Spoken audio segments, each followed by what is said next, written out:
દસાડા તાલુકામાં પાટડી મુકામે કમલેશભાઈ ગોકળદાસ પરીખ અને મુકેશભાઈ ગોવિંદભાઈ પટેલ તરફથી સતત 2 મહિનાથી ફરી છાશ સેવા કેન્દ્રની સેવા આપી રહ્યા છે।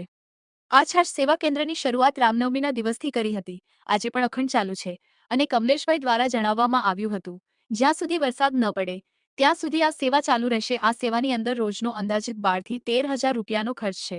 આ સેવા કેન્દ્રની અંદર સતત પાર્ટીના સેવાભાવી યુવાન મોન્ટુભાઈ ઠક્કર, અમરતભાઈ રાવળ, પંકજભાઈ પટેલ અને બીજા અન્ય લોકો પણ સતત સેવા આપી રહ્યા છે। આ છાશ સેવા કેન્દ્રની અંદર રોજ અંદાજિત 2000 થી 2500 લોકો છાશ પીવાનો લાવો લે છે। આવી કાર ગરમીની અંદર લોકો છાશ પીને અંતરથી આશીર્વાદ પણ આપે છે। આ સેવાને પાર્ટી ગ્રામજનોએ ખૂબ જ બિરદાવી હતી। SH24 ન્યૂઝ ગુજરાતી સાથે મિનહાજ મલિક, સુરેન્દ્રનગર। ફ્રી છાશ સેવા કેન્દ્રનું આયોજન થયેલું છે।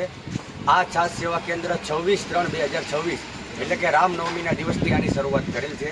આજે આ છાશ સેવા કેન્દ્રને સંપૂર્ણ 2 મહિના પૂર્ણ થયા છે। આ છાશ સેવા કેન્દ્રની અંદર અંદાજિત 2000 થી 2500 માણસ રોજ છાશનો લાભ લે છે અને અંદાજિત 10 થી 12,000 રૂપિયાનો ખર્ચો છે। આ છાશ સેવા કેન્દ્રની અંદર મુખ્ય દાતા કમલેશભાઈ ગોકળદાસ પટેલ અત્યારે હાલ સુરત રહે છે, પાટડીના નિવાસી છે, અને મુકેશભાઈ ગોવિંદભાઈ પટેલ આ બંને મુખ્ય દાતા છે।